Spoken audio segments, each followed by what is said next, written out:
About 2 hours north of London. The Althorp estate is 13,000 acres of English farmland and forest. It's a spread roughly the size of Manhattan, upon which sits one very grand house. And no, that's not it. This is it. At 506 years old, Althorp is truly magnificent. But oi, the upkeep. Yeah, do you know, I've been in charge for about 20-odd years, and I've done a new roof, new exterior, new plumbing, new heating. That makes sense. And I would imagine that living there is a lot nicer if you have good water pressure. Yes. It's been the Spencer family home since it went up in 1508. No photos from back then, but it hasn't changed all that much. So I think, you know, with this house... Charles, the 9th Earl Spencer, is the owner and current caretaker. I'm very conscious always that I'm just passing through. You know, but it's a pretty nice place to pass through. This was originally an archway, and it would Each and every room is ridiculously beautiful, with furniture that often predates the American colonies.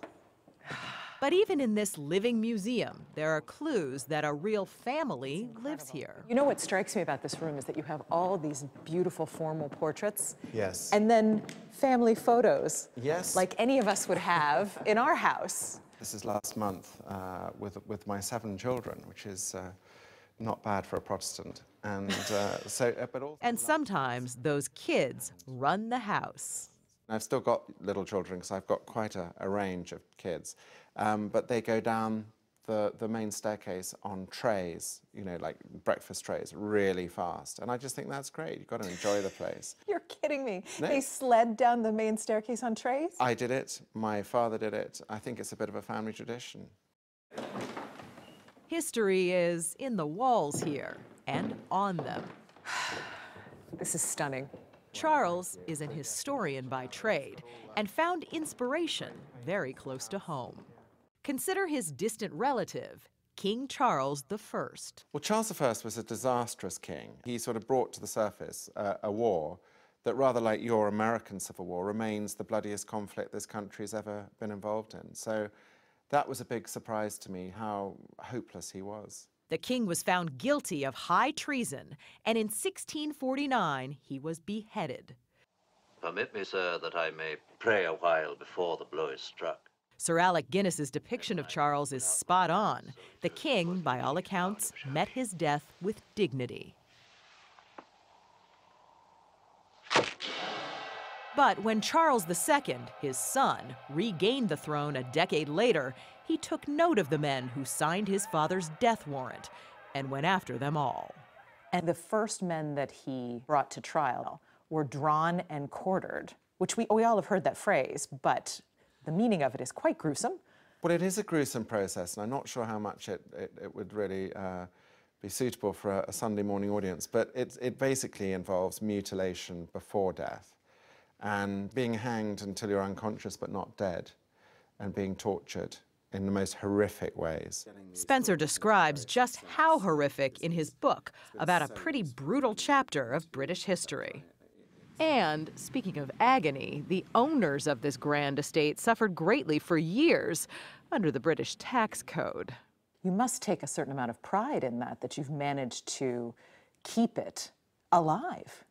I'm proud of my family, but my grandfather lived here through the 50s and 60s and 70s when his income tax rate was 98%. And that's heroic to keep somewhere like this going under that sort of regime where it was almost impossible. It seems the heroes are everywhere here. Besides saving the estate, Charles's grandfather was also wounded in the First World War. Charles's father fought the Nazis, and years later, after suffering a stroke, willed himself to walk his daughter, Diana, up a very long aisle. Had a very serious cerebral hemorrhage, but who with great courage faces this day. Back then, as brother of the bride, Charles was a target for the British press. I look at Pippa Middleton now, and I suppose I occupied a similar slot to her a generation ago. You were the Pippa of your day? I was, without the fine derriere. They basically invent a sort of family, and then there's the naughty sister or whatever, you know, or whatever, the tricky brother. You were the tricky brother, is that what you Not as the naughty brother, you? I think. The naughty brother. Yeah, I think that's what I was. In fact, I was taken aside right at the beginning when Diana was first married. These two journalists came up to me and they said, well, we've all decided you're going to be the ne'er-do-well brother, you know, and do you want to work with us or against us? And I didn't want to work either way. I just wanted to get on with my life. Of course, Diana had it a lot worse, as Charles pointed out at her funeral. It is a point to remember that of all the ironies about Diana, perhaps the greatest was this. A girl given the name of the ancient goddess of hunting was, in the end, the most hunted person of the modern age. I've never watched it, but I do remember from the time that towards the end I could barely speak. And so I was having to sort of punch my own base of my stomach with my stomach muscles to force out the last few sentences. We give thanks for the life of a woman I'm so proud to be able to call my sister.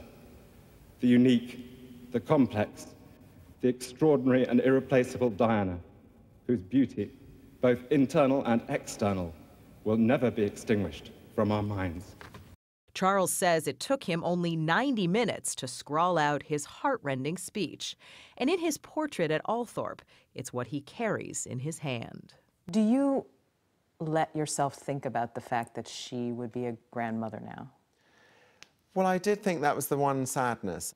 But I found it very sad at William's wedding, actually, because obviously she adored her sons. And so that was a great sadness that day, a great absence. It's been almost 20 years now. Yeah, I met someone the other day who was so interesting. She had actually lost her sister in a car crash exactly the same time. And I said, how is it for you? And she said, well, the pain's the same, it's just the tears are less. To lose a very young sibling is a tough one. Today, on a tiny island in a small lake near the main house, Diana lies in quiet seclusion.